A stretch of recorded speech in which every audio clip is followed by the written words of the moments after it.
बिस्मिल्लाहिर्रहमानिर्रहीम, अस्सलाम वालेकुम। हुकूमत ने हर चीज़ तबाह करके रख दी है, मईशत को तबाह कर दिया है, इदारों को तबाह कर दिया है और अब हुकूमत अपने बचाव का वाहिद रास्ता मार्शल लॉ देख रही है। उसकी वजह यह है कि मार्शल लॉ लगेगा तो फिर यह होगा कि एक वक्त गुजर जाएगा, कुछ अरसा गुजर जाएगा और जो इमरान खान से गारंटी मांगी जा रही है, जो कि इमरान खान अभी तक नहीं दे रहे, उसकी ज़रूरत नहीं पड़ेगी। अब हो ये रहा है, ARY ने भी ये खबर चलाई, नईम अशरफ साहब जो कि उनके इन्वेस्टिगेटिव डेस्क के हेड है, उन्होंने भी बताया कि जी मुज़ाकरात चल रहे हैं, बैक चैनल पर बात हो रही है कि जी इमरान खान साहब मुआहिदा करें और उस पर कायम रहें। अब ये सब जानते हैं, अभी राना सनाउल्लाह साहब का बयान देख लें शाहज़ेब खानज़ादा के शो में कि जी इमरान खान जो हैं वो बाज आ जाएं तो वरना तो हम इलेक्शन नहीं होने देंगे। अब शाहज़ेब खानज़ादा तक ने ये पूछा कि जी क्या करे इमरान खान, क्या करे, लोगों से खिताब करना छोड़ दे, बात करना छोड़ दे, सियासत छोड़ दे। कहते हैं हाँ जी बस ये लोगों पे खिताब और ये सब छोड़ दे। नहीं, इस हद तक वो कहते हैं कि बस इमरान खान जो है ना वो ना हो। तो अब उनको वाहिद रास्ता नजर आ रहा है कि जी इमरान खान आएगा तो कहीं हमारे ऊपर आर्टिकल 6 न लगा दे, हम आइन शिकनी कर रहे हैं। तो अब ये कहते हैं कि जी मार्शल लॉ लग जाए और उसमें मार्शल लॉ में ये 2 नंबर ये करना चाह रहे हैं कि care taker setup. Care taker setup जो है वो कोई 90 दिन का नहीं, वो कोई 900 दिन का जाए जनाब, वो लंबा ही चले केयर टेकर सेटअप। और जिस तरह आपने अभी निगरान सेटअप देख लिए हैं वो PDM के ही ज़ाहिर एक शक्ल है। तो इस तरह से मामलात को चलाना चाह रहे हैं कि फिर उनमें इमरान खान के खिलाफ केसेस भी चलते रहेंगे, पीछे से इस्टेब्लिशमेंट पूरी तरह से साथ दे और फिर जनाब एक लंबे अरसे तक, ठीक है, वो मामला चले। ठीक है हमारी हुकूमत नहीं होगी लेकिन चल तो हमारी रही होगी, जिस तरह निगरान सेटअप में है। आप देख ही रहे हैं जो निगरान सेटअप पंजाब और खैबर पख्तूनख्वा में आए हैं वो वफाकी हुकूमत ही वो चला रही है। तो लिहाजा इनको ये लगता है कि चलें इमरान खान की हुकूमत आने से बेहतर है कि हम सामने तो ना हो लेकिन फिर भी हमारे लिए विन विन सिचुएशन होगी, वो वही रहा होगा जो हम चाहेंगे। अब ये असल में इनका फार्मूला है, लेकिन अब तक इनको नाकामियां ही नजर आई हैं।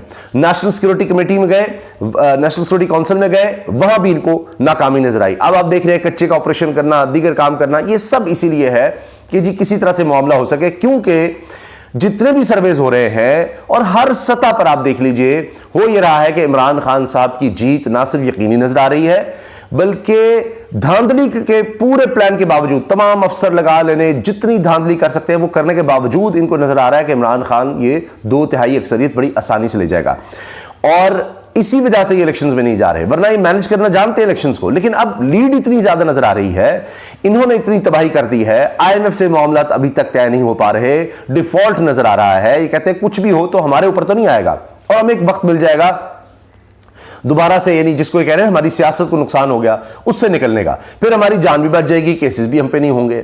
अब सदर पाकिस्तान ने कहा है कि किसी सूरत मार्शल लॉ नहीं लगना चाहिए, किसी सूरत मार्शल लॉ नहीं लगना चाहिए। अब मसला ही ये है कि जी इमरान खान साहब को कहीं ना कहीं से मदद मिल जाती है, कहीं ना कहीं आइन और कानून आड़े आ जाता है PDM के।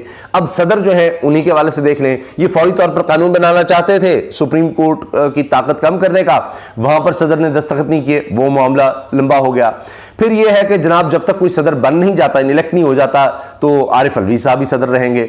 अब हत्ता कि उन्होंने यहां तक कहा कि इलेक्शन कमीशन दबाव में है। इलेक्शन कमीशन जनाब बड़ा जी, हमें बड़ा अफसोस हुआ कि सदर ने यह क्यों कह दिया कि जी हम किसी हुकूमत के दबाव में, हम किसी हुकूमत के दबाव में नहीं है। तो फिर आज तक किया क्या इलेक्शन कमीशन ने?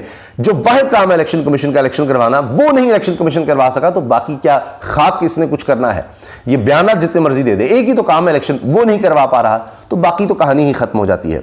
तो लिहाजा आप देखिए इलेक्शन कमीशन और सदर के दरमियान टकराव नजर आ रहा है, तहरीक इंसाफ PDM के दरमियान टकराव की कैफियत है, सुप्रीम कोर्ट के अंदर इन्होंने डिवीजन पैदा करने की कोशिश की है, फिर इन्होंने एस्टैब्लिशमेंट को इस्तेमाल करते हुए इदारों में टकराव आप देख लीजिए, फिर इंसानी हकूक़ की खिलाफ वर्जी देख लें, मीडिया में आप डिवीजन देख लें, हर सतह पर आप देख लीजिए, इनसे कोई काम नहीं बन रहा। तो लिहाजा अब होता है ना कि खेल से आप आउट हो रहे हो तो आपको नजर आए तो आप पूरा खेल ही बिगाड़ दें, पिच ही उखाड़ कर चले जाए, आप वो यानी जो गेम हारे हैं वही फेंक कर निकल जाए कि जनाब नहीं ये नहीं हो सकता, ना हम खेलेंगे ना खेलने देंगे, कोई ना हो। तो लिहाजा अब इनको ये नजर आ रहा है कि जी ये तो इमरान खान आ रहा है हर सतह पर। तो अब दूसरी तरफ ये भी एक टैक्टिक है कि बिलावल भुट्टो साहब की तरफ से आया जी सियासी जमातों से मुज़ाकरात पर इत्तेफाक राय, PPP ने कमेटी बना दी। अब एक टैक्टिक भी हो सकता है कि इमरान खान को मुज़ाकरात में लगाकर और पीछे से मार्शल लॉ की वारदात डाल दी जाए। अच्छा, हुकूमत की तरफ से, ये मैं कोई खुद से नहीं कह रहा कि आसार तो अपनी जगह, तज्जिया ही नहीं पेश कर रहा, मैं आपको खबर दे रहा हूं, हालात तो ही बन रहे हैं, इनके बयानात मैंने आपके सामने रखनी है। और आप ये देखिए, इरफान कादिर जो काबीना में भी रहे, वैसे है ही काबीना में, बस उन्होंने इस्तीफा इसलिए दिया था, इलेक्शन कमीशन के वकील बन गए, अब किसी वक्त भी वापसी हो सकती है, कुछ भी हो सकता है। अच्छा जनाब, अब क्या कहा है इरफान कादिर साहब ने, साबिक अटॉर्नी जनरल इरफान कादिर ने कहा कि सुप्रीम कोर्ट बिल पर 8 रुकनी लार्जर बेंच बनाकर chief justice Sumalatha Bandial misconduct के मुर्तकिब हुए हैं। चीफ जस्टिस और हुकूमत में लड़ाई बढ़ी तो आइंदा 5 से 6 दिन अहम है, आइंदा 5 से 6 दिन अहम है। मार्शल लॉ लगने का खतरा है क्योंकि खला तो किसी ने पुर करना ही है। अब ये देखिए, इरफान कादिर साहब कह रहे हैं जी 5-6 दिन है, खला किसी ने पुर करना है। ये खला कौन सा है? आप इलेक्शन करवाएं, खत्म कहानी। ये सारा मामला बिगड़ा है इलेक्शन ना करवाने की वजह से, आइन पर अमल दरामद ना करवाने की वजह से।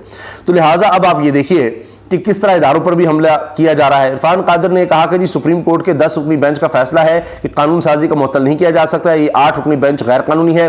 अभी जो कानून बना ही नहीं, इस पर आपने बेंच बना दिया, ये मिसकंडक्ट है। यानी सुप्रीम कोर्ट के 8 जजेस पर ये चाह रहे हैं कि जी मिसकंडक्ट लगाया जाए। आप खुद सोचिए कि किधर ये मामला को लेकर जा रहे हैं। अब ये सुप्रीम कोर्ट के खिलाफ जो है, ये एक हमला आप देखिए एक और होने जा रहा है। अगर चीफ जस्टिस ने बेंच बनाना ही था तो इन्हें चाहिए था कि 3 जजेस दूसरी तरफ के ले लेते और 3 जज अपनी तरफ के ले लेते, समाअत के दौरान बहस होती तो कोई नतीजा निकलता। यानी अब आप देखिए, अजीब खेल है, 3 हमारे, 3 तुम्हारे, 3 फला। ये आपने सुप्रीम कोर्ट को क्या समझ रखा है? और फवाद चौधरी तो यहां तक कहा है कि जी ये तो फिर ये भी कहेंगे जी आर्मी चीफ जो है वो कोर कमांडर्स बुलाकर कोर कमांडर की एक कमेटी बनाएगा और फिर फैसले करेगा। आर्मी चीफ के लिए भी एक कमेटी बना दे। इस तरह कोई इदारे चल सकते हैं। और फिर ये कि जी 3 हमारे डाल ले, 3 वो डाल ले, कोर कमांडर्स में इतने हमारे डाले, इतने उनके डालने, कैसे मुमकिन है? कोई इस तरह से चल सकता है? काबीना में आप जनाब फिर अपोजिशन के भी कुछ लोग डाल लें, कुछ इधर से डाल लें, कुछ उधर से डाल लें। खैर वहां तो अब ना कोई अपोजिशन है ना कुछ है, काबीना में तो सभी बैठे। इरफान कादिर ने कहा चीफ जस्टिस सुमलता बंदयाल की सरबराही में 3 रुकनी बेंच स्टेट बैंक के गवर्नर और सेक्रेटरी खजाना को तलब नहीं कर सकता। जब फैसला 4-3 से हो चुका तो फिर यह कार्रवाई नहीं बनती। चीफ जस्टिस मजिद है कि फैसला वही होगा जो मैं चाहूंगा। अब आप यहीं से अंदाजा लगाइए कि अजीबोगरीब इन्होंने सूरत हाल बनाई है। मसला यह है कि ये चाहते हैं कि मार्शल लॉ लग जाए। मैंने आपको बता दिया इसका और क्या मतलब है। लड़ाई बढ़ी तो 5-6 दिन अहम है, मार्शल लॉ लग जाएगा। सदर पाकिस्तान कह रहे हैं जी सियासतदान रंजिशें खत्म करें, चीफ जस्टिस के खिलाफ रेफरेंस आया तो देखूंगा। वहां पर एक अलग रेफरेंस की चूंकि तैयारी हो रही है। मुल्क में मार्शल लॉ किसी सूरत नहीं लगना चाहिए, सदर आरिफ अलवी। वो आरिफ अलवी साहब डटे हुए हैं। इमरजेंसी लगाते हैं तो सदर साहब रुकावट नजर आते हैं। इनको सुप्रीम कोर्ट भी रुकावट नजर आती है कि हमारे प्लान्स जो है इलेक्शन डिले करने के मार्शल लॉ में, उसमें सुप्रीम कोर्ट रुकावट है। तो लिहाजा मार्शल लॉ लग जाए तो फिर तो इनको मसला ये है ना कि फिर तो कुछ भी नहीं चाहिए, फिर तो बस। तो अब ये चाह ये रहे हैं कि चीफ जस्टिस रुकावट है, उनकी रिटायरमेंट तक मामला है। उसके बाद ये एक मार्शल लॉ या सेमी मार्शल लॉ, जिस तरह मैंने आपको बताया जो फार्मूला है केयर टेकर सेटअप का, उसको लंबा करने का, पीछे एस्टैब्लिशमेंट को मना लें कि जनाब आप पूरी तरह से साथ दें तो फिर हम इस मामले को लंबा चलाएं। अच्छा, अब देखिए कि ये चूंकि 8 के 8 जजेस को इरफान कादिर साहब का मिसकंडक्ट है, इलेक्शन कमीशन के वकील हैं, तो कितने वाज़ेह तौर पर ये भी महाजराई की तरफ जा रहे हैं। Pakistan breach of all fiscal targets, express Tribune की खबर है। कोई टारगेट नहीं मीट कर सके। मईशत जो है, कोई एक मालियाती इदारा, चाहे एशियन डेवलपमेंट बैंक है, चाहे वर्ल्ड बैंक है, चाहे IMF है, कोई एक भी नहीं कह रहा कि 1% भी ग्रोथ होगी। जो इमरान खान के दौर में 6% थी, अब ये कह रहे हैं 1% नहीं, कोई इशारिया 6 कह रहा है, कोई इशारिया 5, कोई इशारिया 4। इतना बुरा हाल है। तो क्या हालात होंगे। पंजाब और खैबर पख्तूनख्वा में इलेक्शन के लिए फंड देने का बिल मुस्तरद कर दिया है कि जी इलेक्शन तो हो ही नहीं सकती, जो असम्बली में भेजा था। सारे मिले हुए हैं, असम्बली को इन्होंने यरगमाल बनाया हुआ है, उसको इस्तेमाल कर रहे हैं। अब फ्रस्ट्रेशन ये भी है कि इमरान खान को रिलीफ मिल रहा है क्योंकि झूठे केस हैं। अब इमरान खान साहब की वालदा मरहुमा के हवाले से नोटिस भेज दिया जी, और उसमें यह भी कहा जा रहा है कि वो कुछ 36 लाख रुपए दें जी, आप पर टैक्स है, वरना वालदा के नाम का नोटिस, वरना इलेक्शन कमीशन में भेजेंगे, आपको नाहल करवाएंगे। कहां से केस निकाल रहे हैं आप देखिए। अब अली अमीन गंडापुर के मजीद जिस्मानी रिमांड की इस्तेदाद भी मुस्तरद हो गई है, उनको जुडिशल कर दिया गया। भक्कर से ना पुलिस आ गई, पूरे पाकिस्तान में उनको फिराना है, केस इनसे बन नहीं रहे, झूठे मुकदमे हैं।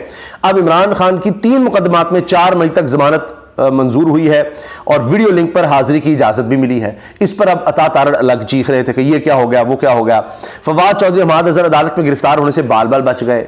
जिले शाह का मामला था, उसकी शहादत का, उसमें जनाब फौरन से इनको कहा जी गिरफ्तार कर लें, वहीं पर थे, अदालत के बाहर ही थे, तो फौरन पहुंचे तो जनाब बचत हुई। अच्छा, फिर इसके साथ साथ आप ये देखें कि इमरान खान साहब पर एक और मुकदमा जो पुलिस ने हाथ खड़े कर दिए हैं कि हम कितने को गंदे हों, किस किस तरह के हमसे 150 केस बनवा चुके हैं, अब आपकी तसल्ली नहीं हो रही हुकूमत की। जलाओ घेरा मुकदमा, पुलिस ने इमरान खान को बेकसूर करार दे दिया कि जी इमरान खान के खिलाफ कोई सबूत नहीं मिले।